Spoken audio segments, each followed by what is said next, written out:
لك لا علم لنا إلا ما علمتنا إنك أنت العليم الحكيم. اللهم اخرجنا من ظلمات الوهم وأكرمنا بنور الفهم وافتح علينا أبواب فضلك ويسر علينا خزائن علمك.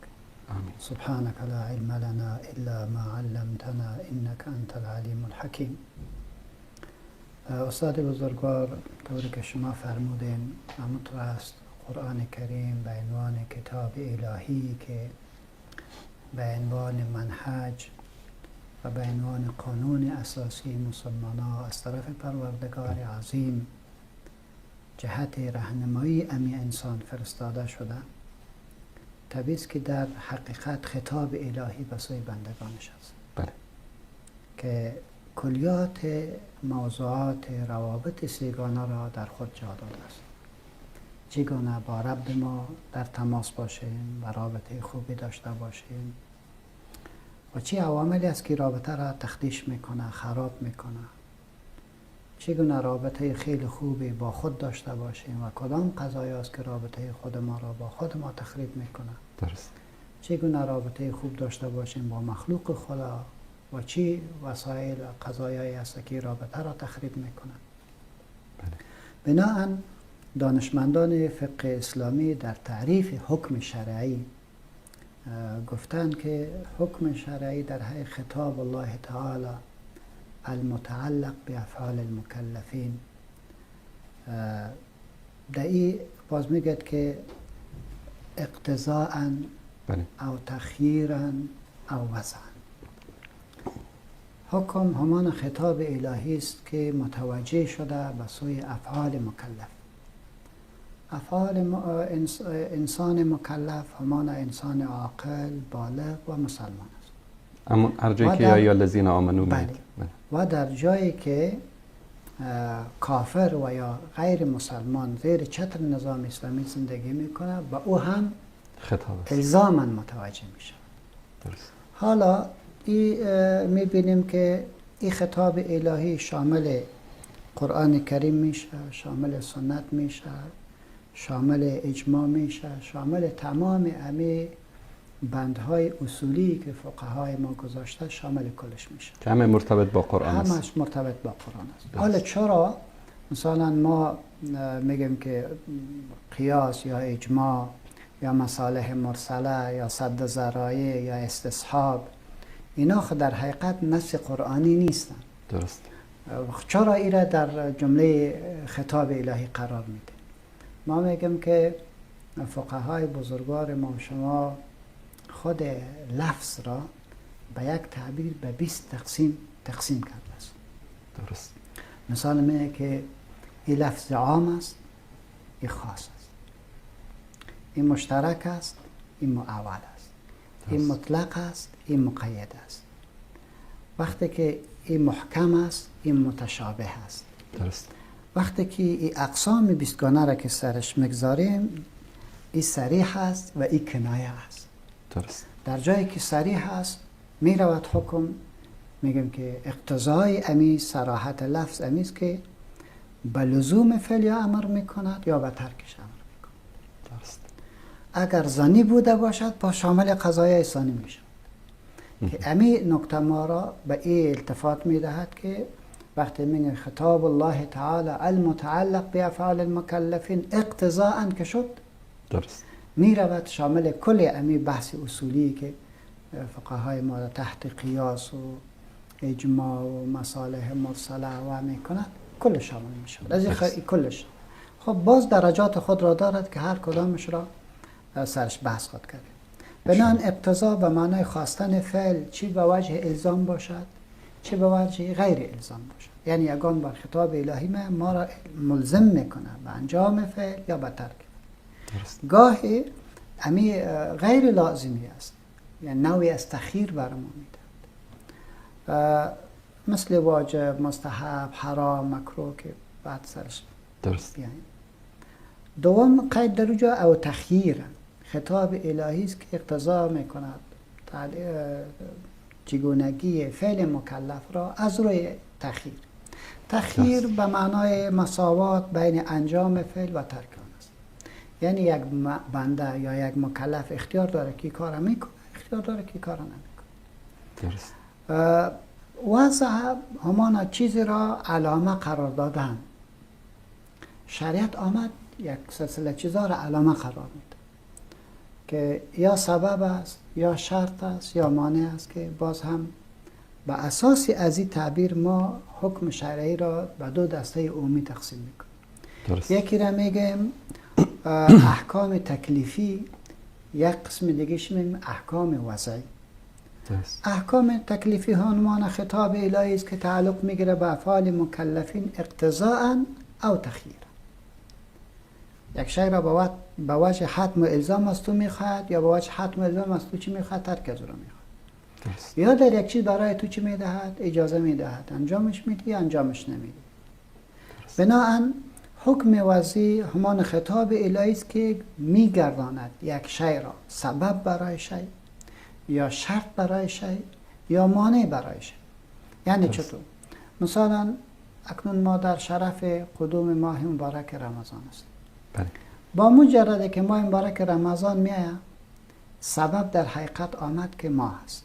درست. حکم هم خود به خود میآید که گرفتن لزوم گرفتن روزه است. درست. پس وقتی که رمضان نباشد، یعنی سبب نباشد، در حقیقت مسبب هم نمی باشد. پس رمضان میآید، حکمش هم واضح می شود که وجوب است تو باید روزه بگیری. کتب علیکم الصیام. کتب علیکم الصیام شهر رمضان الذی انزل فیه القرآن تا آخر میگه فمن شهد منکم الشهر فلیصم. یا نماز پیشین است، وقتی که زوال میآید، همین زوال سبب است. درست. ما انجامش میدیم. گاهی میبینیم که یک حکم را متعلق به شرط میدانه. ارگو شرط تحقق پیدا کرد، مشروط به وجود میاد. درست. مثلا شرط زکات چی است؟ غنا است. وقتی که مالت برود به نصاب و 1 سال سرسپری شود،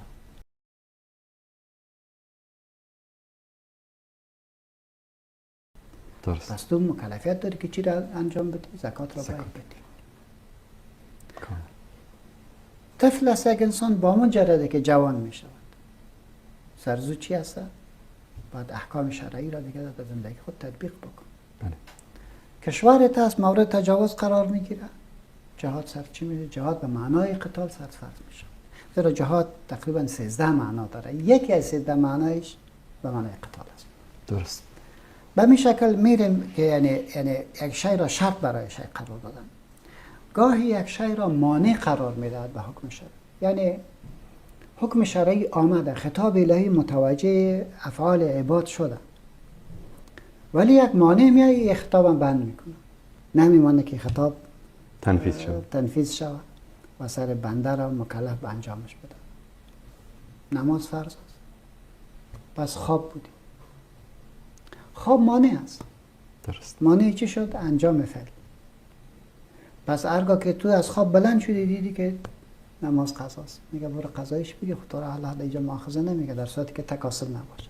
درست. مریض هستی، روزه گرفته نمیتونی، میری روزه را افطار میکنی.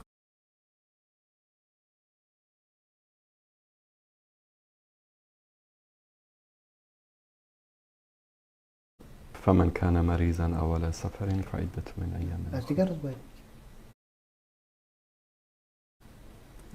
یک نفر جور است، یک بار اغما بیهوشی سرش میاد، سکته میکنه، بود چی میشه؟ یک نفر جور است، دیوانه میشه. پس این کلش موانع است که حکم خدا را نمیگذاره سر مکلف تطبیق شد. درست. نفر جور تیار است، ولی بندیست کافرانه میمانه که نماز بخونه، روزه بگیره، اعمال عبادتش انجام بده. این کلش از جمله موانع است. بناهن حکم تکلیفی وقتی که میریم، باز علمای احناف به 7 قسم تقسیمش کرده و علمای جمهور به 5 قسم تقسیم کرده. یعنی همین خطاب الهی را که متوجه افعال عباد شده. بله. حالا خطاب آمد، در رابطه به این خطاب میبینیم که حالت مکلف چی است. گاهی خطاب الهی میآید چنان صریح و واضح است که دیگه در اونجا قلقی پیش نمیمانه، دیگه تعبیری کنایی و مقید و چی و چی بر تو نمیمانه، متوجه است که صریح گفت است. درست. وقتی که صراحت بیا دیگه باید انجام بده فعل. از این خاطر فعل گاهی به معنای فرض میاد به نزد احناف و فرض در لغت به معنای قطع و یقین و اندازه است. اصطلاحاً خواستن فعل است از مکلف که ثابت شده باشد به دلیل قطعی که در آن شبهه نباشد. درست. حکمش به کردن ثواب است، به نکردنش عذاب است و منکرش کافر میشه. دوم، حکم تکلیفی به نزد احناف واجب است. درست. واجب همان خواستن فعل از مکلف است که ثابت شده باشد به دلایل قطعی که در آن شبهه باشد. اگر تو سوال شما بکنن که چی رقم است، یک طرف میگه دلایل قطعی، یک طرف میگه باید شبهه باشه. نه، حکم واضح است و روشن است. درست. خب مراد الله که شود در این باز آدم چی میشه؟ در تحیر مفته که آیا مراد الله ای است یا مراد الله ای است. یعنی در اصل موضوع در اختلاف نیست. اختلاف نیست. نه، در ورود نص هیچ مشکلی نیست. در تعبیر نص مشکل پیدا میکنه. مثلا لفظ قرور میگه که هرگاه یک زن طلاق میشود باید عدت سپری بکنه. عدت ثلاثه قروء خدا گفته. حالی این عدت را به حیض سپری بکنه یا عدت را به طهر سپری بکنه، دو دسته از علما، زیرا لفظ مشترک است، هم به معنای طهر آمده هم به معنای حیض آمده. حالی کدامش ما میگیریم؟ احناف رفتن حیض گرفتن، جمهور علما رفتن طهر گرفتن. بنان حالی ای است یا ای است، ولی در اصل قضیه که چی است؟ عمل انجام شود. ویژگیشی است که اختلاف زیادی بینش نیست. قطعا. نه چند روزی مثلا. از این خاطر یک حکم توضیح میشه، یک چیز میه که به انجامش ثواب است، به ترکش عذاب است. منکر واجب که است کافر نمی شود، بلکه گمراه می شود. و همینطور نماز واجب را هم داری قرار بدیم، وتر واجب که میگیم. درست. بس چیزای دیگری هم است. دوم حکم شرعی به نزد احناف او ندب است. یعنی چیزی که شارع طلب فعل را بکند ولی به غیر الزام. یک حکم را میخواهد از مکلف، خب الزام نمیکند. خوب است انجام بده. این کار خوبی است. در ندب استاد یک بحث دیگه هم که غیر ازی است، خب بگذار که همینجا مطرحش بکنم. در ندب میه سنت. درست. در ندب میه که اعمالی که سلف صالح ما انجام داده است، مثل اصحاب کرام رضوان الله علیهم اجمعین، تابعین و تبع تابعین. درست. این مردم که کار انجام داده چه نیک است. زیرا مردم های نیک بود، ثلة من الاولین و قلیل من الاخرین. اونا به وحی نزدیک بودن، اونا چگونگی وحی را میفهمیدن و خداوند متعال می فإن آمنوا بمثل ما آمنتم فقد اهتدوا. علیکم بسنتی و سنت الخلفاء الراشدین المهدیین من بعد یعضوا علیها بالنواجذ. بنابراین وقتی که شارع یک فعل را از مکلف بخواهد به غیر الزامی، این چی میگم؟ اینو میگم ندب.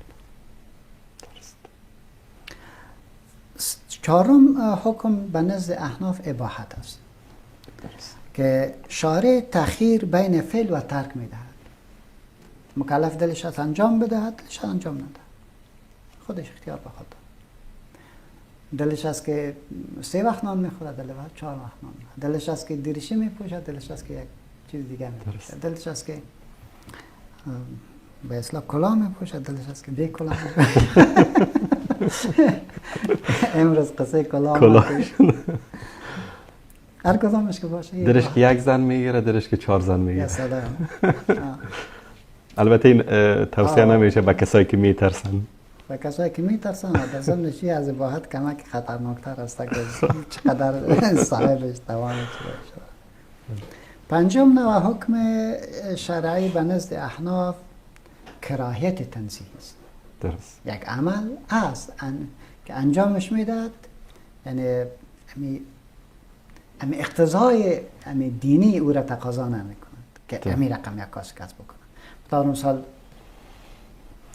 یک نفر است آب را میخوره استادگی،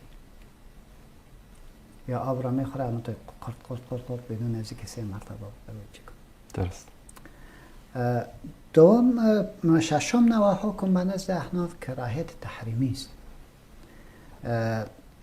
در اوجا در کراهیت تنزیهی شارع ترک از او را خواسته بود خو غیر الزامی.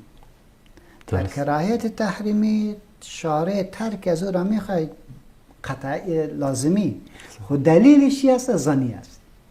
درست. دلیل زنی است. و هفتم حکم شرعی در حقیقت او تحریم است که شارع از مکلف ترک یک فعل را میخواهد که ثابت شده باشد به دلیل قطعی،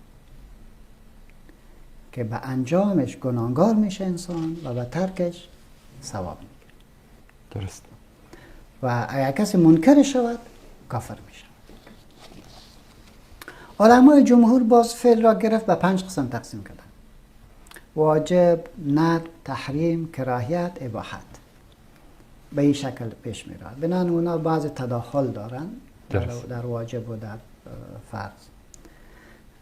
کراهیت را یکی کردن، تحریمی و تنزیهش نمی بینن.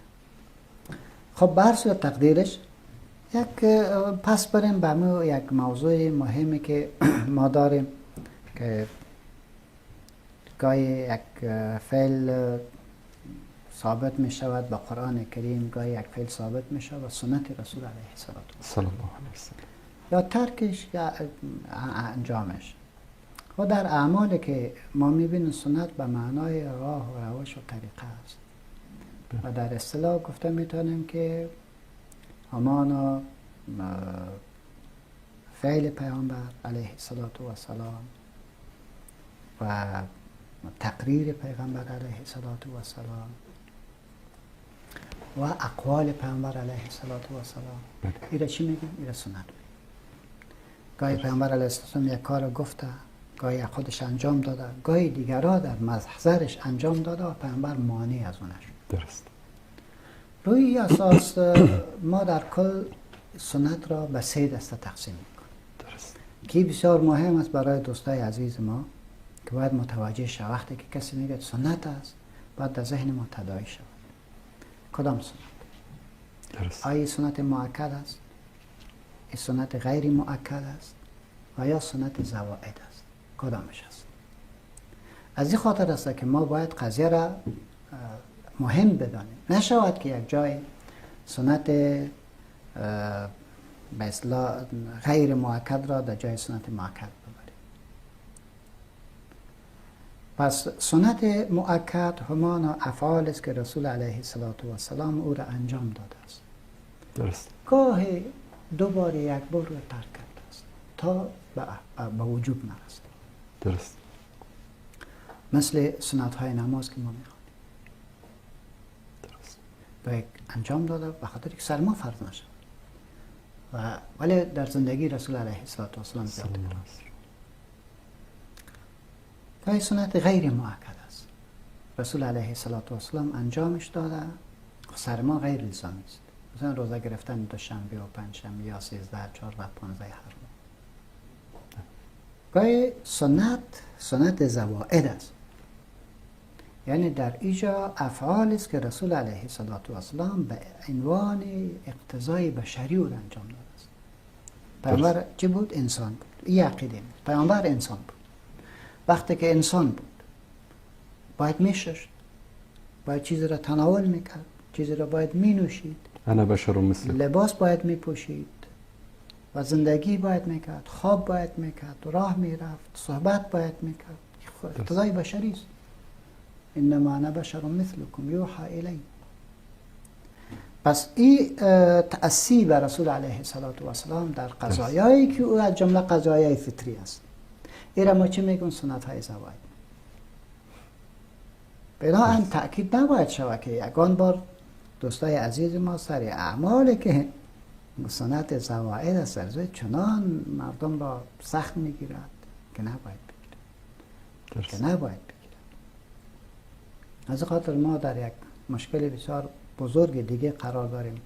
امروز یک چیزی را میخواستم نوشته بکنم در راجع به تجدید، باز بمی که چی موانع تجدید در قضایای فقهی و چیزی که ما با او روبروستیم یک جمله اقتضاعات مهم شرعی است.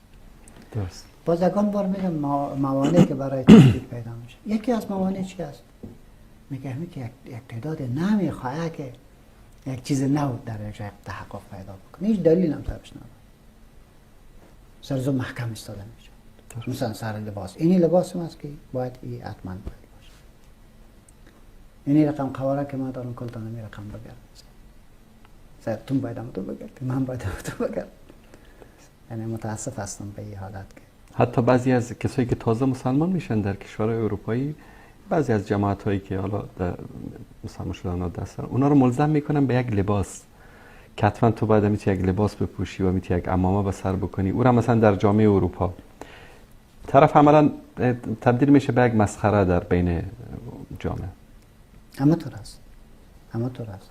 بنابراین ما نباید سری قضیه چیشم پیامبر علیه السلام کن لباس مختصر مشخص به ما نداره. همین کسایی که بسیار لباس گفته میره باز آدم قهرش بگه برش بگن که خیلی لنگ بپوش دمی افغانستان. سر رسول علیه السلام لنگ پوشیده. من تو را ببینم که بپوشیده نماز جمعه بیایی. چرا نمیپوشید؟ نپوشیده پیامبر علیه السلام. پوشیده. خیلی چرا نمیپوشید؟ نباید یک کاری بکنن که استاد گویی چرا تو نکردی، چرا لنگی سر نکردی، چرا ریش دراز نشد. لا حول ولا قوة الا بالله. من هیچ نمیفهمم که امیا چی میکنن، کدام طرف میرن. درست. لا حول ولا قوة الا بالله. روی اساس که سنت زوائد در حقیقت همان اعمال فطری و بشری پیغمبر علیه السلام است که ما اگر خود را او اعمال را در زندگی خود بیاریم خوب است. کار نیک است. اگر نبیاریم کسی نباید ما را تهدید بکنه که چرا نیاوردی. چرا این کار الزامی نیست. نه قطعا الزامی نیست. به هیچ وجه الزامی نیست. آیا کسی اجر و پاداش میگیره اگر این کارو بکنه به نظر شما؟ اگر اختیاری بوده باشد، نه الزامی اجباری که قطعا پاداش میگیره. درست. اگر اجباریش کردی سرش هیچ پاداش نمیده. از این خاطر ما دوست داریم که باید هویت خود را و ارزش‌های ملی خود را تقدیم بکنیم و با واسطه از او افتخارات سلف خود را کسب بکنیم. خب راهش نیست استاد. راهش است که اگر قوی بودی، نیرومند بودی، خوب اردو از تو باشد، خوب اقتصاد از تو بوده باشد، خوب سیاست از تو بوده باشد، خوب تکنولوژی از تو بوده باشد، امیر از خود بکن. باز ما ببینیم که نمیدونی اگر لنگی سر نکرد. مثل زمان جهاد که مردم پکولا به افتخار در بازارهای پشاور شاید بوده باشیم ما که دیدیم. یعنی بزرگترین تجارت پکول بود.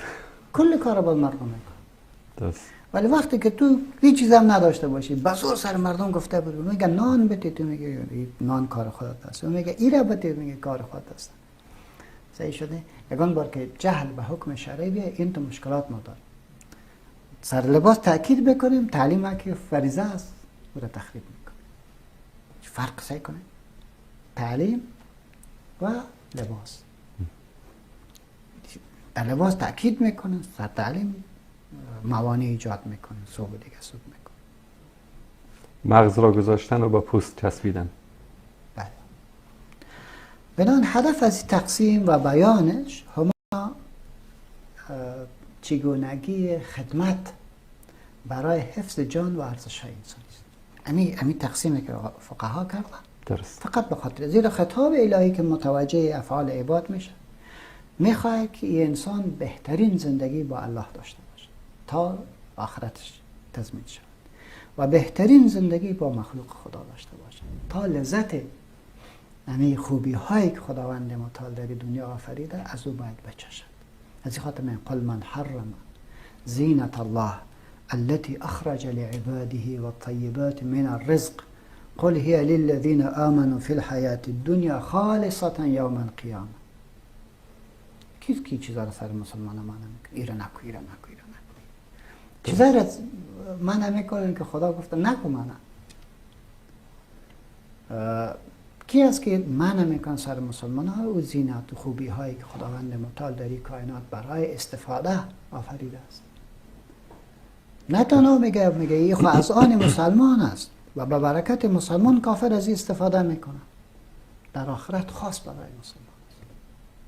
پس احکام الهی و حکم شرعی که متوجه افعال عباد می شود در حقیقت برای ضمانت خوب زندگی کردن مسلمان با خود، با خدا و با مخلوق است. سبحان الله. هدف امین است. هرگاه امین خطاب الهی در یکی از این چیزای ما جنجال پیدا بکنه، مجتهد مکلفیت داره که مداخله کنه و تلاش بکنه، تنظیم بکنه. چرا؟ از این خاطر ما یک بحث داریم بسیار مهم است که یگان بار یک قضیه است، رواج است، عرف مردم است. این عرف امن مردم را و کیان مردم را نگاه کرده. ما مکلفیت نداریم که او را برداریم. درست. پیامبر صلی الله علیه و آله احترام گذاشتن به بعضی از اعراف.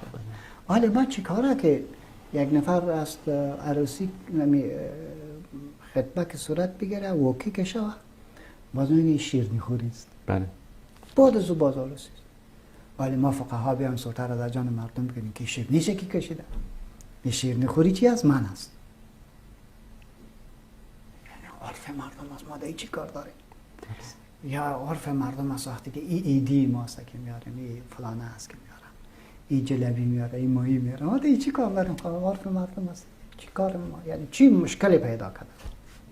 و طبیعت انسان طوری است که اگر زیاد مداخله شد به چیزایی که جزء عرف و عادات قرار گرفته در یک جامعه، حساسیت ها برانگیخته میشه. طبیعی است که حساسیت پیدا میشه. مردم میگه خیر ما دیگه چی کنیم؟ هیچ موضوعی نداره. درست.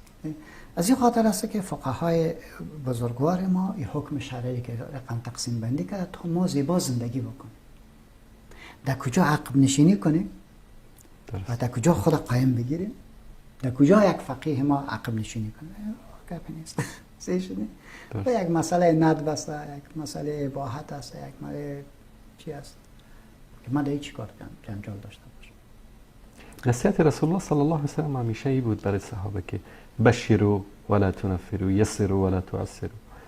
همیشه به آسانگیری امر میکردن. اگر دو امر به پیامبر صلی الله علیه و سلم عرضه میشد، آسان ترینش انتخاب میکردن. سبحان الله. از این خاطر است که وقتی که ما میگیم فقیه یعنی عمق قضیه را میفهمه. درست. از این خاطر جمع از علما و فقها میگه که حکم شرعی میگه معلول به علت است، تعلیل میکنه. این نظر جمهور و فقها است. درست. میگم که این حکم شرعی برای چی؟ حتما باز میبینیم که یک فلسفه و حکمت در اونجا نهفته است. هیچ وقت پروردگار ما یک حکم را نمیکنه که در او عبث باشه یا ظلم و ستم باشه. ظلم و ستم قطعا عبث باشه. حتما در خیری است برای انسان. مثلا میبینیم که حضرت عمر در همون سال قحطی میه حکم قطع دست رو متوقف میکنه. ولی من میگم که برادر اول مشکل مردم را حل بکنیم. مردم نان نداره، مردم امن در مشکل داره. دیدو چیز مشکل داره. تو سینه را خلاص بکن، کلا سرزی بیاندیش که مردم چطور پیسه دار شد، چطور کار پیدا بکن. پشت از این اگر گیریش چطور شد و لباس چطور شد، سرلوچ است، سرپات است، این را بگذار. و تاکید اسلام هم به این دو مسئله خیلی شده. الذی اطعمهم من جوع و آمنهم من خوف. قطعا این اساس است که ما باید اول خدمات عرضه بکنیم. امنیت بیار، شکم مردم سیر کو. اسلام آمده که دین و دنیای مردم درست بکنه. بعد از او اگر کسی عمل مخالفی انجام میده دیگه شاذ است. به خاطر میگم مکلفیت یک حکومت اسلامی چند چیز است. اول امن، اقامه عدل، سوم رفاه. سه کار باید بکنیم. در امن چی کاری کرد؟ آیا اختطاف گم شده؟ میبینیم که گم نشد. درست. آیا دزدی و گم شده؟ میبینیم گم نشد. پس وقتی که چرا این رقم حالت است؟ حتما در مشکل در عدل داریم. درست. وقتی که عدل بیای امن میاد. امن کمت سوم چیز طبیعتا میاد که رفاه است. رفاه است. پس استاد عزیز این تقسیم که علما کردن به خاطر امیسته که جان انسان و ارزش هایی که به انسان تعلق میگیره اونا باید تثبیت شد. درست. بعد یک علم مستقل داریم به نام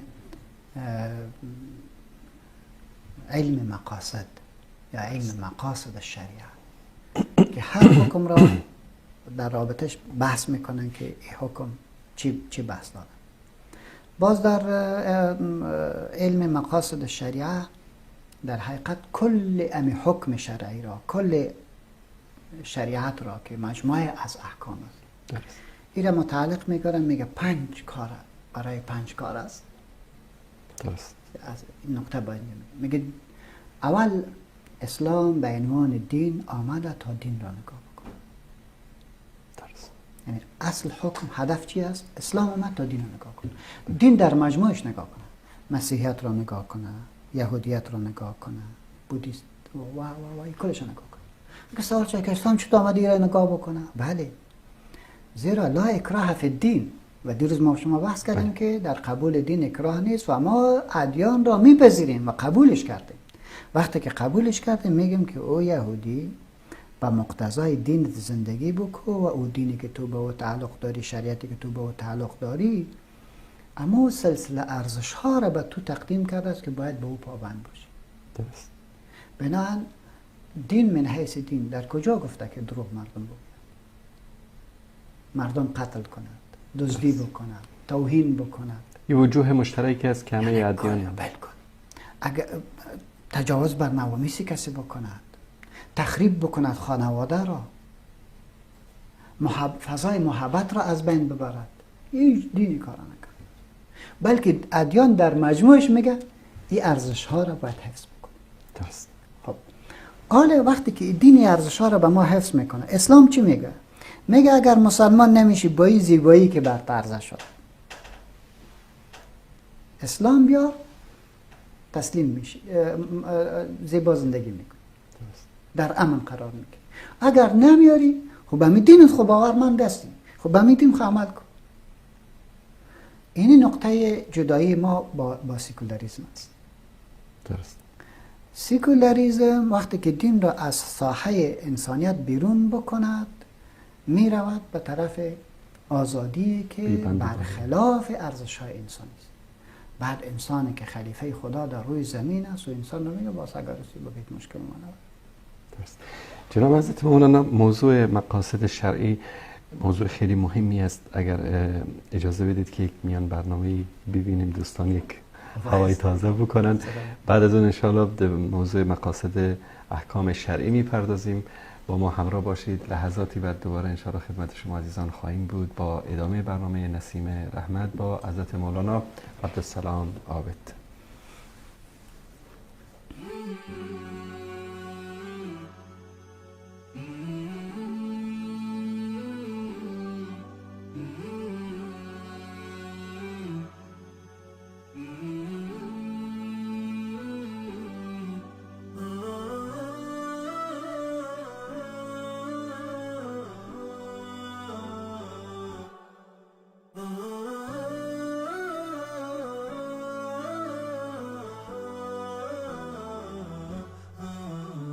نداء الحق صوت قد شجاني وبلغني الحقيقة والأماني وكان لي السبيل إلى المعالي ونورا للهداية والبيان.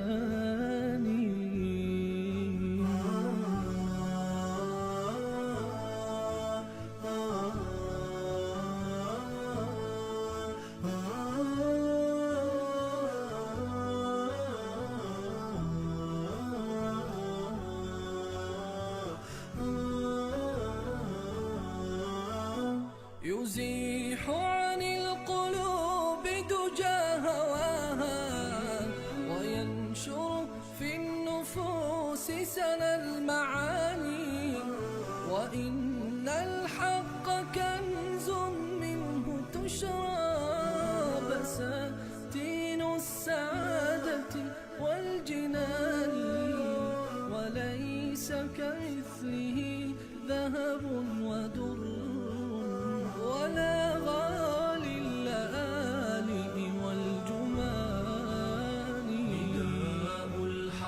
صوت قد شجاني وبلغني الحقيقة والأماني وكان لي السبيل إلى المعالي ونورا للهداية والبيان.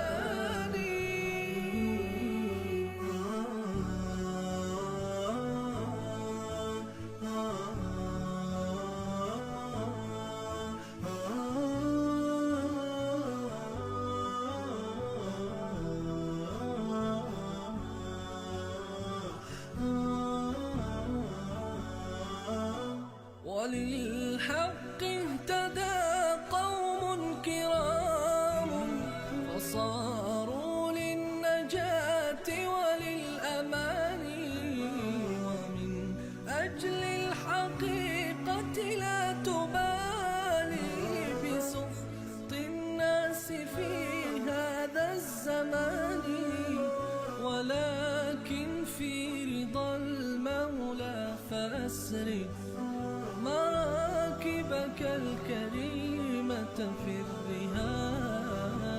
نداء الحق صوت قد شجاني وبلغني الحقيقة والأماني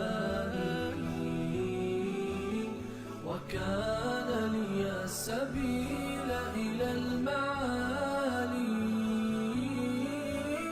ونورا للهداية والبيان.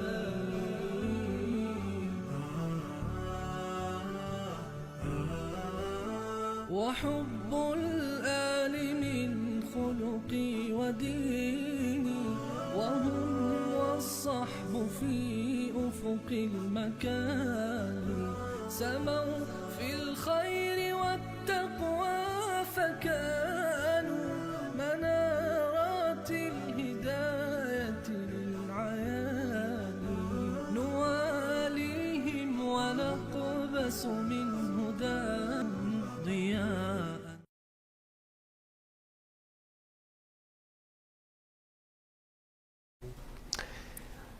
بسم الله الرحمن الرحیم. با سلام دوباره خدمت بینندگان عزیز و گرامی برنامه نسیم رحمت و مهمان ویژه این برنامه جناب مولانا عبدالسلام عابد هستند. در مورد معارف احکام در قرآن کریم صحبت کردیم قبل از این میان برنامه و جناب حضرت مولانا صحبت ها را آغاز کرده بودند در مورد مقاصد حکم شرعی.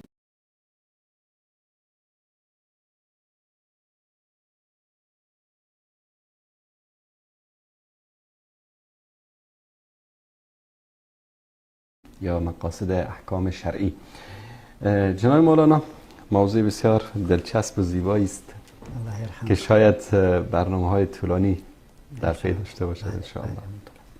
بدان ما اول مقصد حفظ دین است که عرض کردیم اسلام به عنوان یک دین کامل و شامل عامل تا هم ادیان را نگاه بکن و فرصت بدهد که برنامه‌های خود تطبیق پیشکش بکنه و دیگران را بگه بیاین تحلیل بکنن، اگر در اینجا خوبی هاست از استفاده کنید و اگر این قبول نمی کنی به ارزش ها و باورهای خودتان زندگی بکنین تا امنیت جامعه را و اقتصاد جامعه را و اخلاقیات جامعه را زیر پای نکنید.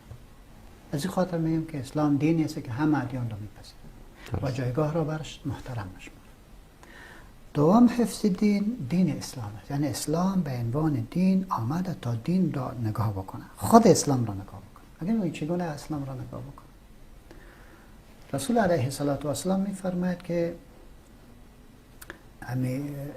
ایمان در وجود شما مانند لباسون کونه می‌شود. درست. از خداوند متعال بخواهید که ایمانتان تجدید بکنید. سبحان. حالا اسلام به عنوان یک دین بسیار عظیم، طبیعی است که به مرور زمان که میاد یگان دفعه در تعبیرش آدم اشتباه میکنه، یگان بار در تعبیرش اشتباه میکنه، یگان بار اجتهاد مختی میشود، یگان بار اجتهاد درست است و در زمان خودش درست است، در زمان ما بازو کارا نیست، باید دیگه اجتهاد شود. درست. دیگه حکم باید داده شود. از این خاطر میبینیم که مثلا امام ابو حنیفه رحمت الله علیه به عنوان بزرگترین مجتهد در ثلث قضایای مذهب شاگردایش همراهش اختلاف میکنه و فقها میگه که اختلاف زمان است. درست. زمان تفاوت کرد. یعنی ما نمیگیم کجا امام ابو حنیفه اشتباه کرد، ما میگیم اون اجتهاد درست بود ولی او اجتهاد در این زمانش تطبیق نمیشد. بنابراین باید نوآوری شود. درست. از این خاطر میگیم که دین چگونه حفظ میشه؟ دین وقت حفظ میشه که یک سلسله نقاط وارد دین شود به نام دین که او بدعت است.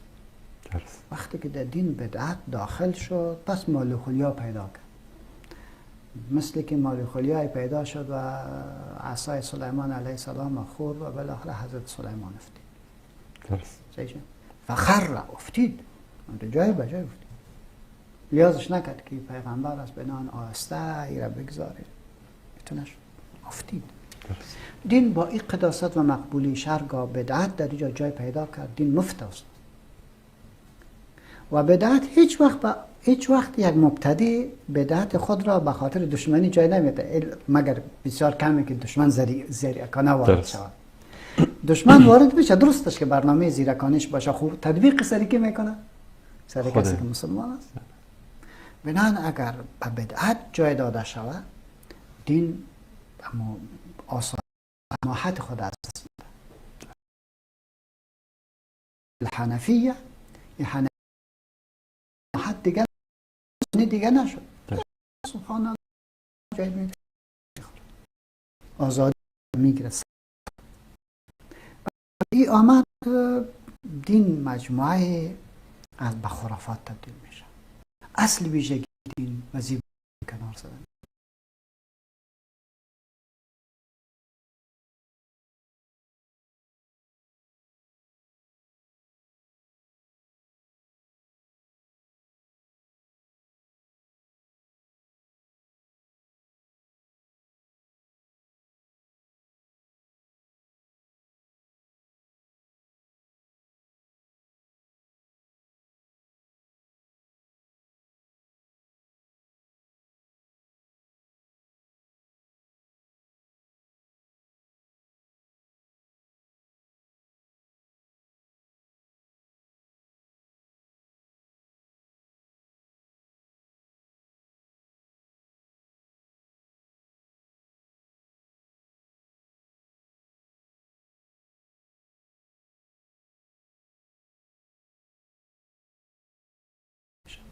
مردم به عوضی که سر فرائض و واجبات و سر سنن بحث بکنن، مردم سر رواج و سر خرافاتی که مردم جور کرده سر زود زیاد مصرف میشه. توجه مردم در او اثر زیاد میشه. درست. بناهن اسلام به عنوان دین چه وقت نگاه میشه میگه؟ چه وقت اسلام خواهد نگاه کردن؟ هنگامی که تمام دانشمندان و مسلمانان علیه بدعت با تمام صراحت مبارزه بکنه. اجازه نداره. درست. ولو که این چیز از هر کس آمده باشه، از هر کسی که آمده باشه. بنابراین ما جدی باید در این بوده باشیم. یعنی یگان بار یک جای ششته بودیم استاد، یک نفر نان کرده بود، بسیار زحمت کشیده بود. این زحمت هم به مو جناب عالی که میمان بود به مو کشیده بود در حقیقت. درست. وقتی که وارد شدیم استاد، ما خود افغانستان توشک داریم. درست. این جناب که ما سر توشک نمیشه، ولی ما ایران ما نگیری جناب چی بگویی سر توشک نمیشه. چرا؟ والا سه بزرگان نشدم هم نمیشه. و ما شما رواج داریم استاد که امی قالین که است، قالین خودتون نیست که دفن کل جای گرفته باشه. صحیح شد نه؟ امی جای توشکی هست، غالبا نمو گاهی لچ می باشه، گاهی یک چیزی هست که مناسب نیست. صحیح شد. و یکان بار هم زیر توشک است یک چیزی می باشه که نباید مردم آمو را ببینه و از یاد آدم رفته باشه، یک چیز مناسب نباشه.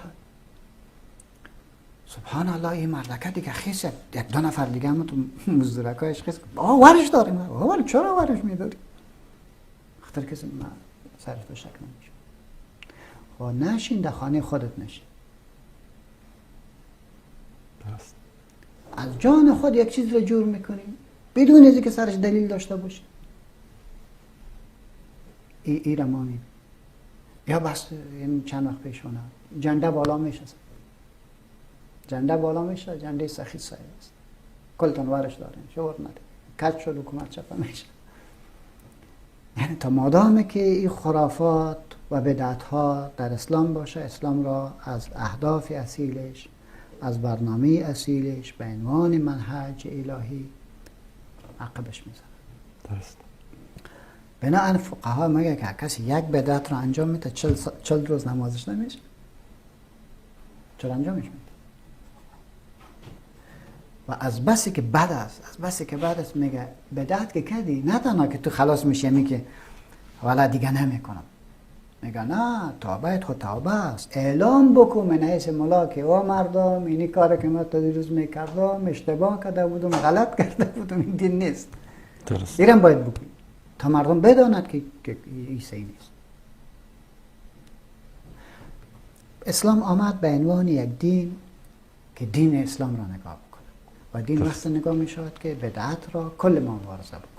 این را تعلق نبخشیم بر یک دو. از این خاطر ما در افغانستان یک مشکل داریم استاد، وقتی که علیه بدعت ها و رسوم جاهلی مبارزه کنیم بعد جای به جای تاپه میخوریم. این چی شد؟ وابی شد. مردم چی بکن؟ بس تو وابی هستی. ولی برچه بگوی که او برادر گلم ما کلام کار دیگه نکردیم، خب این کار کردیم که این خرافات نکنیم، این بدعت نکنیم. و همین چیزی که گفته میشه آیا بدعت است یا نیست؟ بله بدعت است. که وقتی که بدعت دیگه تو چی جنجال کردی؟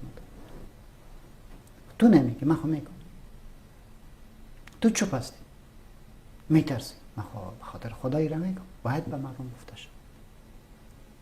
دین خدا باید توضیح شد.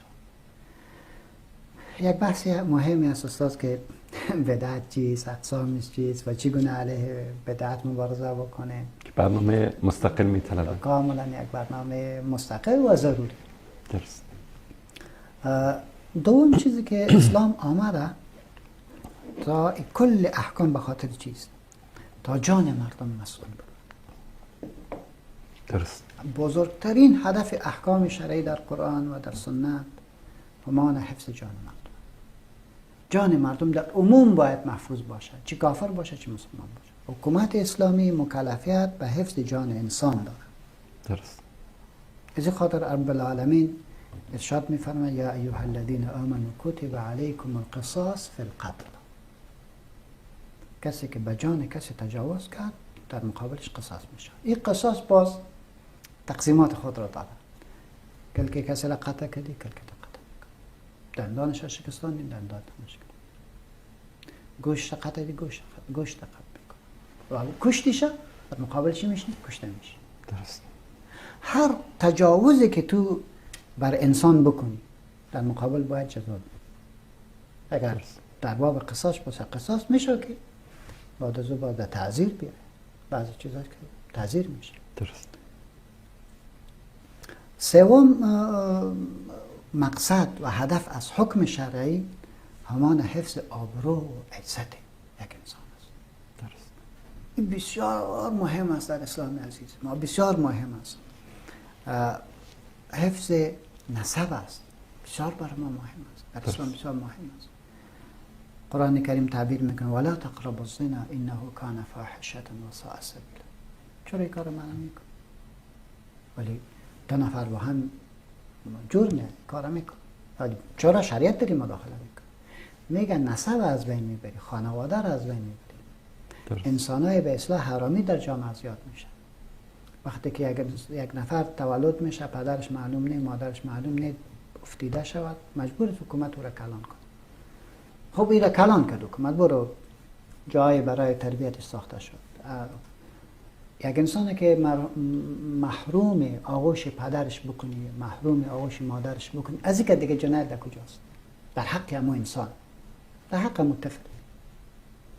او اصلا نمیفهمه که بچه کاکا یعنی چی، عمه یعنی چی، خاله یعنی چی، مادر یعنی چی، خانواده یعنی چی. او سبحان الله. او دپرشن داره استاد، بسیار خطرناک انسان با کلان شو با وجود میاد. او قتل میکنه، غارت میکنه، او از هیچ چیز حیا نمیکنه. میگن اکثر همین سربازایی که در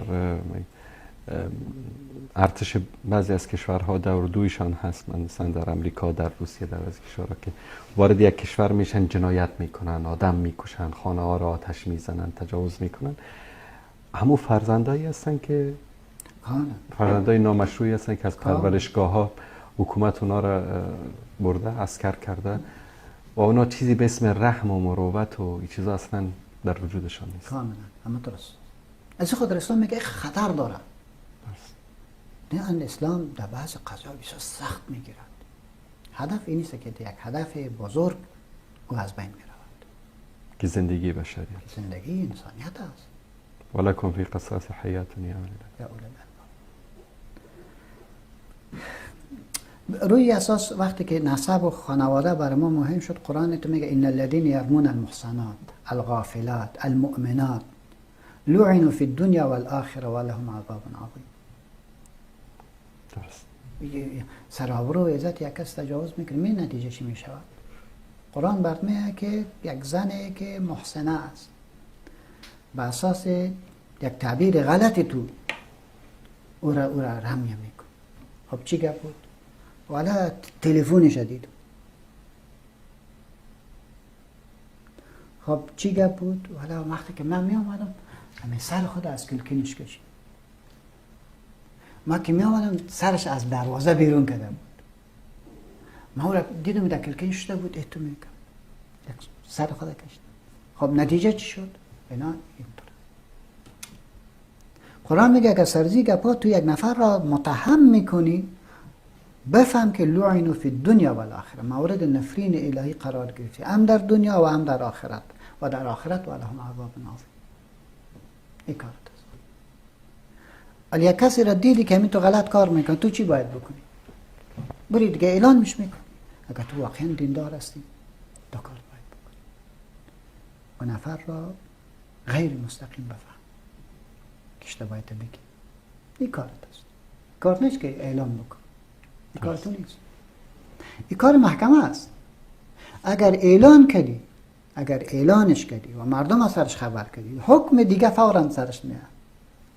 و قرآن کریم تصریح میکنه که والذین یرمون المحصنات ثم لم یأتوا بأربعة شهداء، 4 شاهد باز نیاوردی، چی میشود؟ فجلدوهم 80 جلدة، 80 دوره بزنش در فرقش، در پشتش 80 دوره. ولا تقبلوا لهم شهادة ابدا، دیگه در هیچ مورد شهادت از انسان قبول نمیشه. بلک لیست کاملا. و اولئک هم الفاسقون، و بدترین مردم هم هستند. تو حق نداری که والا اینطوری رمیه بکنی بالغیب. و چه بسیار است این موارد امروز در شما؟ بسیار زیاد است. قرآن میگه سر آبروی مردم تجاوز نکن، سر عزتش تجاوز نکن. که دو نتیجه، یک خوی دیگه لعنوا فی الدنیا والاخره ولهم عذاب عظیم.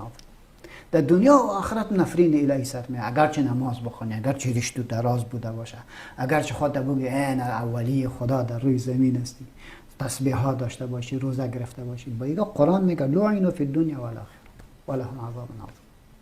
قرآن برات میگه که اگر نیاوردی حکومت اسلامی سرت خبر شد، یا ای زن یا ای مرد این شکایت که سر محکمه سر تو و 4 شاهد نیاوردی، بعد چی میشد؟ فجلدوهم 80 جلدة، 80 دوره باید محکمه ای را بزنن. 2 حکم سرش داده میشه که شما پیشتر فرمودید ولا تقبلوا لهم شهادة ابدا، در بلک لیست. هیچ وقت دیگه این نفر به عنوان یک انسانی که بتونه گواهی از قبول شد یا از خلاص شد.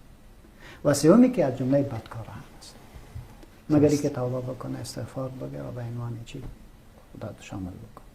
جناب مولانا، یعنی در این زمان واقعا آدم تعجب میکنه چه حکمی به این سختی و صراحت بر کسی که به مجردی که گمان بکنه به یک نفر و این افشا بکنن، در تهمت بزنن، نشه بکنه. کسایی پیدا شدن که عکس کسی را میگیرن، امروز در فیسبوک ها متاسفانه در سوشال میدیا میبینیم، مثلا عکس یک انسان مؤمنی را میگیرن، در بین عده‌ای از زنها و دخترها قرار میدن، بعدی را پرداز میدن، بزرگش میکنن، نشرش میکنن که فلانی، یا شاید هم اون واقعیت باشه، مثلا طرف در کنار خواهرش، مادرش، همسرش یا دخترش هست، عکس فلانی در کنار مثلا فاحشه‌های فلان جا. حکم این مردم چقدر سخت خواهد بود. سبحان الله استاد، همه انسان من حیث انسان خطا نمیکنه، اشتباه نمیکنه، ولی از انسان یک اشتباه صورت گرفت، تو چی کار هستی که این لاج داده میری او را کلان کرده میری والا ایتو شد. سبحان الله. یعنی هیچ وقت به ما اجازه نیست که با آبرو و عزت یک انسان تجاوز بکنه. و رسول علیه السلام چنان سخت میگیره، میگه کعبه بسیار جایگاهی نزد خدا داره، ولی آبرو و عزت مسلمان از تو که محترم تر است، از تو که محترم است. پیش ما مسلمانان متاسفانه که این تجاوز بر آبرو و عزت یک انسان بسیار ارزان شده.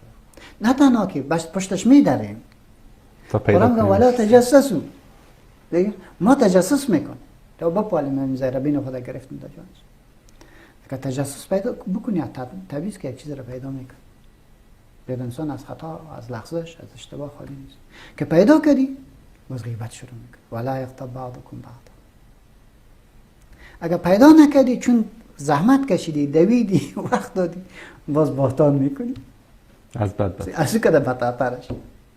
یعنی چقدر بد است تجسس. نتیجه تجسس یا غیبت شد، نتیجه تجسس یا بهتان شد. یکی از این انجام میدی. قرآن میگه از خود ولا تجسس نه. ولا یغتب بعضکم بعضا ایحب احدکم ان یأکل لحم اخیه میتا فکرهتموه. گوشت برادرت که مرده باشه و تو چاقو در سرش بند کنی تو بکنیش و کبابش بکنی، اگر دوستش داری چگونه آبرو و عزت مسلمان ذکر مهمتر است. درست.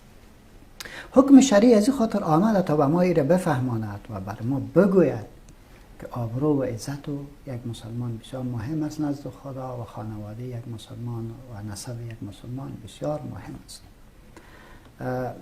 استاد چهارم چیز در تأثیر و مهم است در حکم شرعی حفظ مال مسلمان است. مال بسیار به سختی به دست میاد، مال حلال. بله.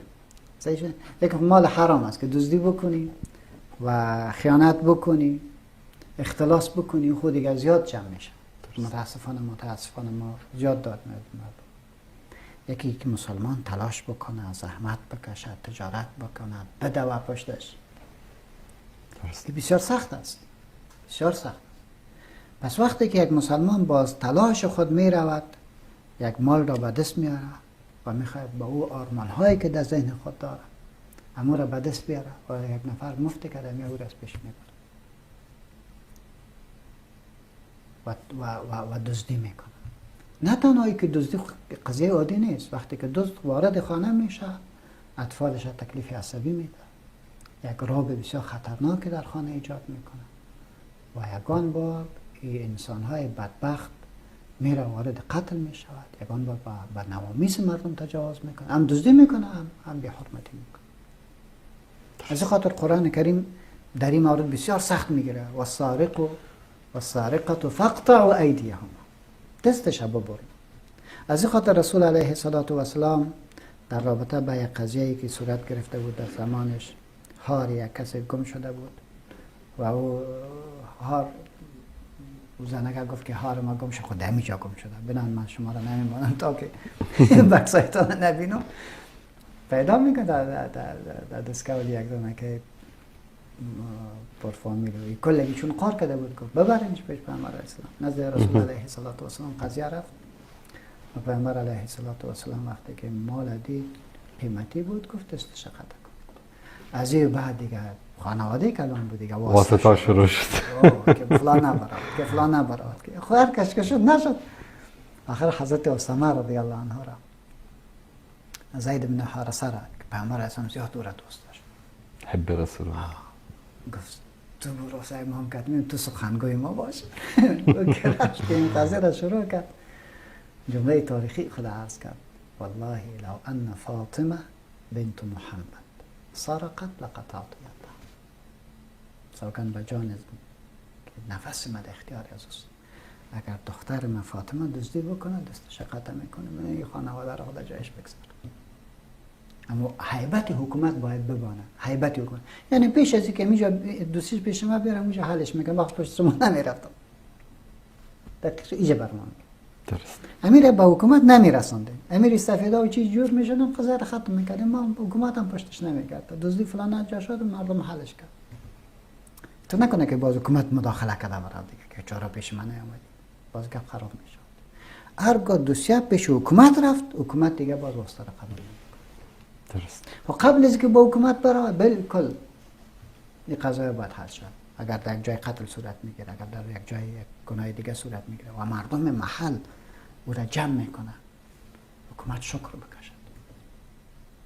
نه تنها که مداخله نمیکنه بلکه شکر بکشه که نه آمد. رفض کف الله المؤمنین القتال. بالکل. بسیار خوب است. این چقدر زیباست این کار.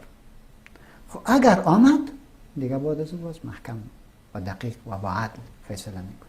نه اینکه وکیل پارلمان یا وزیر صاحب بیا مداخله کنه و باز قضیه رفته بشه. بازی در محاکمه صادر میکنه. پنجم قضیه که استاد اسلام به اساس یعنی تبنی حکم شرعی به خاطر چیز که عقل را نگاه کنند. بله. از این خاطر هر حکمی، هر عملی که منتج شود و تخریب عقل، قرآن من حیث دین قانون اساسی ما در رابطه با ایستادگی میکنه. میگه روار داره، اجازه نمیده. چرا؟ عقل از عقال گرفته شده به معنای پابند است. امی حیوانه که یک بره و گوسفند اگه باشه، این طرف سبزه باشه، گندم باشه و خوب چیزا باشه، این را بسته نکرده باشه، میره و در جانورش قایق میخوره که یک وقت میپنده و میمونه. انسان را که مقید به قوانین نکنی و الهش بتی همه تو کارایی میکند که بسیار جالب است. از این خاطر شریعت آمد میگه که تو خلیفه خدا در روی زمین است، کار تویی است که خدا را بشناسی و زمین را آباد بکنی. درست. این کاری تو، کاری اصلی تو، این ذمه‌واری تو است. بنان اگر یک انسان بیعقل شود چی کار میکنه؟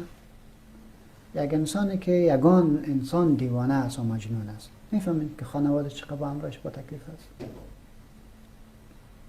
بسیار با تکلیف. مردم کارش با تکلیف است. درست. کشتش میتونی؟ نه. بندی کردیش میتونی؟ چقدر با تکلیف میشه که بندی کردن از دیوانه. خب حالا یک نفر بیاید یک نفر را به زور دیوانه میکنه. دیوانه‌ای که در ظاهر چی است؟ عاقل است، ولی چنان دیوانگی میکنه که مردم در ظاهر او را نمیشناسه و در قطار دیوانه او را نیاورده که خود از او نگاه بکنه. درست. زیرا اگر دیوانه رسمی شود ما شما خدا نگاه میکنه. صحیح شد نه؟ خدا نگاه میکنه. یک وقت در شفخانه تیر میشدیم، یک دیوانه از کلکین دیگه سلا کرد و مرافق کمرای ما بود که آجی صاحب بزرگوار قربان شام فلانه شام یک داره بخوابته. این راستی رفتم این داره پر دستش داد. این می آجی است، این می خوبه. که با نفری که پیش از ما تیر شده بود چون نام تازه برش داد که هیچ فرسان نکن. ما گفتم اینا ماشاءالله گفت مزیف تا اینه گفت ما میفهمیده که اگه ما نمیدم با امام داو میزد. یعنی چون فهمید که دیوانه است از دور پتیر شد. ولی او کسی که دیوانه کرده می شود درست. بس هیروین می کشد در قطار انسان سالم، مال خانوادهش می بره، طلای خانوادهش می بره، هر آنچه که در خانه است می بره. از خانه که خلاص شد بعد از او باز هر چی که از دستش آمد از همسایه با سر از او چی میکنه. یعنی امی حکومت‌های کلان از دست از این مردم که عقلش توسط انسان‌های خائن و مشروبات الکلی و هیروئین و مخدرات تخریب شده. استاد یعنی بزرگترین جنجال است. ما در افغانستان یکی از بزرگترین معضله ها همی داریم و از این کشور غربی ما متاسفانه خیراتش برای ما همین است. خیرش که به ما آمده این نیست.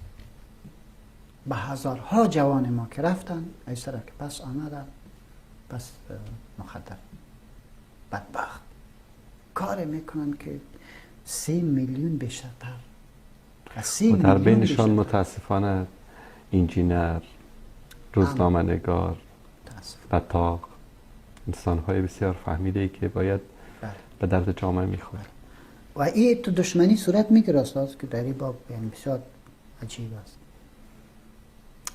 در نام برد میته برای یک انسان بسیار زیرک و با فهم و یک چل دیگه برش میده.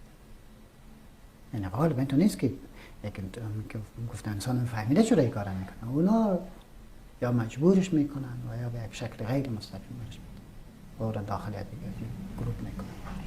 قرآن و دین ما به عنوان این قضیه تا اشاره میگه یا ایها الذین آمنوا انما الخمر والمیسر والانصاب والازلام رجس من عمل الشیطان فاجتنبوه لعلکم تفلحون. میخوای کامیاب شوی؟ درست. قرآن میگه میخوای کامیاب شوی پس از عمل شیطان دوری بگی. عمل شیطان چی است؟ ازلام، اگر لفظ نصر غیر مرتب پیش بره، ازلام، فالبینی. در چی که بود در وقت جاهلیت، یعنی شاید در گرد نزدیک کعبه، باز من که میدونم گفتم حتما کدام زنجیر را جور کرده بود در مقام ابراهیم همینجا دیگه یه ازلام کشال کرده بود خورجینشا اونجا یک بوتی بود با نفر که میرفت میخواست که خواه این کار را بکنم یا نکنم، جای برم یا نرم، با چشم خود افت میکرد یک دانه تیر میکشید دوگه نوشته بود افعل، ای خوش میشد کارم شد سعی و دو پا باید طویل باید میکرد. باز اگر یک تیر ما برامد که لا تفعل جگر خون میشه، یک چانس دیگه هم هست مجاور برسیم یک چند پرپرت دیگه هم هست. باز دیگه برش ما برامد که اگر دو سفید ما برامد یعنی نه بود افعل نه بود لا تفعل، با یک چانس دیگه هم پیدا میکرد که سیوم دفعه هم باید که دست بزنه. این کارا نکنه چرا میگه این قضا را حال در افغانستان یک چیز دیگه باز برآمده. این فال چی هست؟ مولانا است، این فال حافظ است، این فال فلان است، دیگه کتاب خلاص میکنه و باز خوبایش میگن فال در قرآن ببین.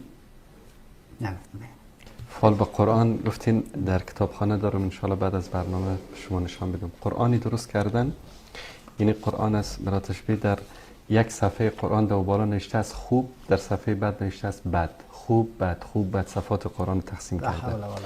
پیش مولا میاد یا پیش آخوند میگه که فال ببین، میگه من فال تو را از قرآن میبینم. مثلا میگه میخوایم که با فلان دختر ازدواج کنم، باز را باز میکنه، اگر اون صفحه که بد نوشته است اگه آمد میگه نه این دختر نگیر که بد است، اگر که خوب نوشته بود میگه میگم چالاکی کرده، یکیش خوب نوشته یکیش بد کرده، هر کدامش که باز مقتضای فریب دادن بود نه باز امر برش میگه. یعنی موضوع شما با قرآن گفتین فال قرآن یعنی دیگه توهین به این اندازه به این کتاب، یعنی انسان را بیعقل ساختن.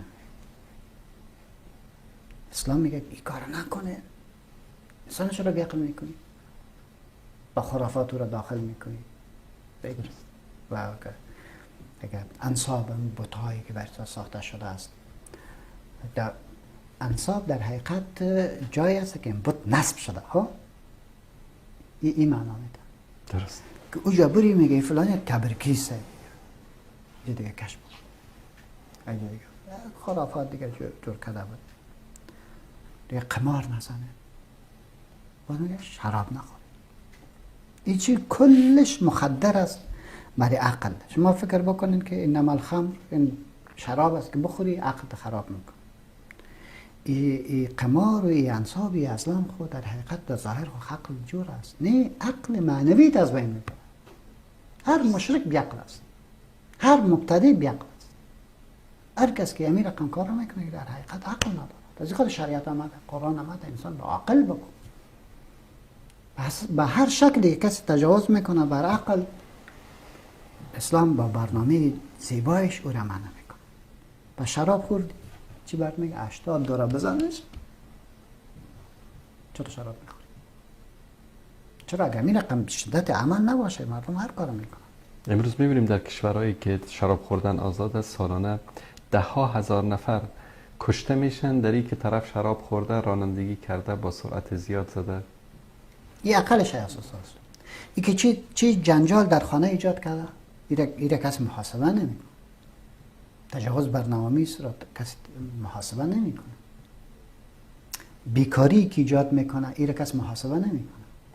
صحیح شد که یک نفر شراب خورد قرار کرد مفت از کار بار مفت این کس محاسبه در حالی که انسانی یعنی باید عمل بکنه او را معطل قرار میدید در کجا میدید یک نفر شراب میخورد از نوشته و از تعبیر مفت برس و تقدیر این 5 چیزی هست که در حکم شرعی بسیار مهم است یعنی حکم شرعی آمده به خاطر این چیز ولی فکر بکنید که یعنی خطاب الهی که تعلق میگیره به افعال عباد این محورهایی است که سرش بحث شده و قرآن من حیث یک دین عظیم الهی را بر ما میگیره. حالا به شکل عمومش وقتی که ما میگیریم ما در حدود 500 آیت داریم که این مبانی را به ما به اشکال مختلف شرح میدهد. 500 آیت که در این 500 آیت مهمترین قضیه‌ای که بر ما میدهد که چگونه رابطه ما با خدا جور شود، نماز، روزه، حج، چگونه با مخلوق جور شود، چگونه با خود ما جور شود. اینی مباحث که انشاءالله یکی از او سرش بحث خواهد کردیم در آینده انشاءالله و یک در حقیقت یک دریچه بود برای وارد شدن در حکم شرعی. جزاکم الله خیرا. بارک الله فیکم. جناب مولانا فقط یک سوالی شاید زیاد مرتبط با برنامه نباشه اما در مورد البته شاید در آینده در این مورد صحبت خواهید کرد اما امروز همونطوری که فرمودید مثلا یک مسئله فرض است، واجب است و سنت است، مؤکد است، غیر مؤکد است.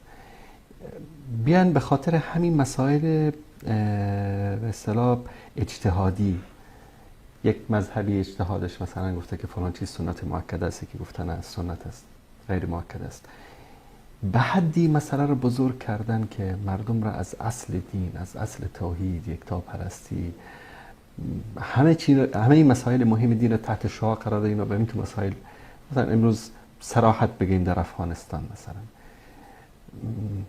برای من خیلی عجیب بود. یعنی مثلا در بعضی ولایات در داخل مسجد دو گروه نشستن، یکی طرف موضوع بحث چی است؟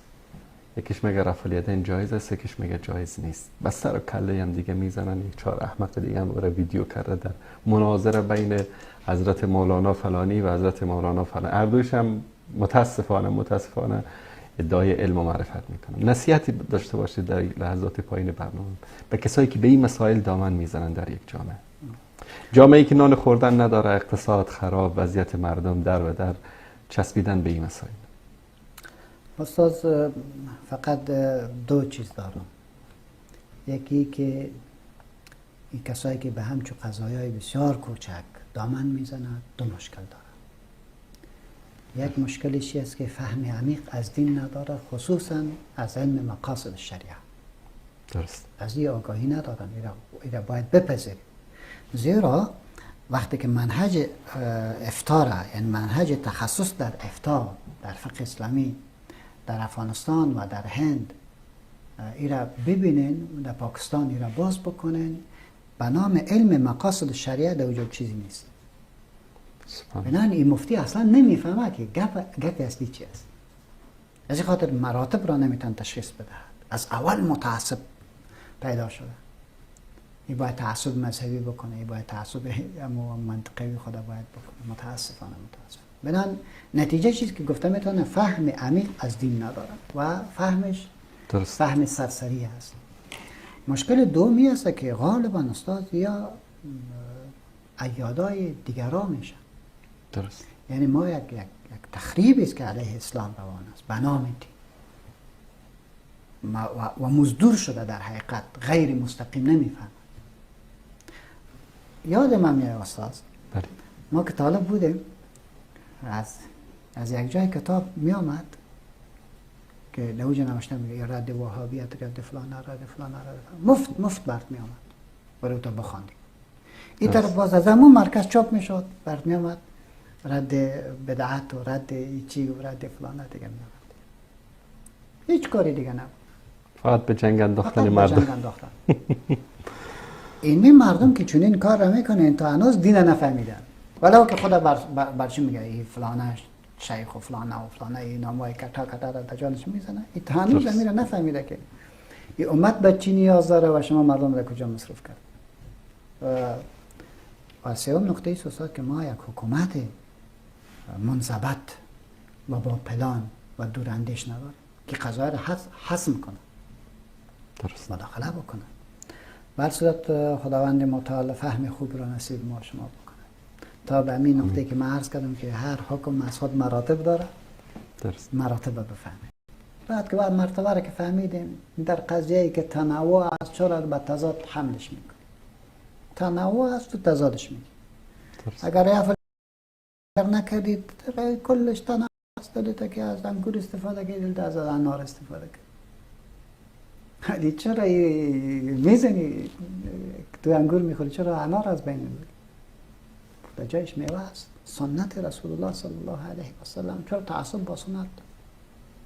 چقدر جرأت است که در سنت پیامبر علیه السلام جرأت بکنیم که این از این کده خوبیش است یا از این کده خوبیش است. در سنت پیامبر تو چیکار است که کار میکنی؟ چقدر جرأت داره من نمیفهم. در سنت پیامبر ما بخیزیم، ما بسیار خورد هستم که در سنت پیامبر هستم ترجیحات شروع کنم. درست. چرا تو نگم که این تنوع است؟ اگه این کار کرد اگه این کار کرد اردوش خیلی خوب است، چون اردوش یک جا انجام داده نمیتونم برن یکیش باید عمل بکنم، یکیش که عمل کردم برادر دیگه که دیگه عمل کرد سر شکر بکشم. سنت پیامبر ترتیب میشه. و صلی الله و سلم و بارک علی نبینا محمد و علی آله و صحبه اجمعین. تشکر جناب حضرت مولانا. تشکر از تک تک شما بینندگان عزیز گرامی که تا این لحظه بیننده برنامه ما بودید. با برنامه نسیم رحمت در خدمت شما عزیزان بودیم. معارف و احکام در قرآن کریم بحث بسیار طولانی است و قبل از برنامه با جناب مولانا صحبت می‌کردیم شاید 10 قسمت ان شاءالله طول بکشه. در خدمت شما عزیزان هستیم. ان شاءالله در طول ماه مبارک رمضان هم این برنامه ادامه خواهد داشت. امیدوار هستم که الله سبحانه و تعالی به همه ما و شما توفیق پیروی از قرآن کریم و سنت رسول الله صلی الله علیه و آله و سلم و پیروی از احکام قرآن و سنت را نصیب نماید. مولانا اگر صحبت پایانی دارید. جزاکم الله خیر. یک دعا از همتون تقاضا دارم که الله متعال ماه مبارک رمضان را به هم ما شما مبارک بگرداند و رب العالمین توفیق عبادت را نصیب بکنه. آمین. الله توفیق عبادت را نصیب بکنه. رب العالمین به اساس سوی تصرف ما، به اساس سوی عمل ما توفیق را از ما سلب نکنه. امیر دعا با ما بکنن، بر هم باید بکنن. جزاکم الله خیر. بارک الله فیکم. الله سبحانه و تعالی به شما سعادت دنیا و آخرت و تندرستی کامل نصیب بگرداند. و تشکر از تک تک شما عزیزان. تا برنامه دیگر و فرصت دیگر که باز هم ان شاء الله در خدمت شما عزیزان خواهیم بود. همه تان را به پروردگار متعال میسپارم. صلى الله على سيدنا وحبيبنا محمد وعلى آله وصحبه أجمعين. والسلام عليكم ورحمة الله وبركاته. جزاكم الله خير. جزاكم الله خيرا.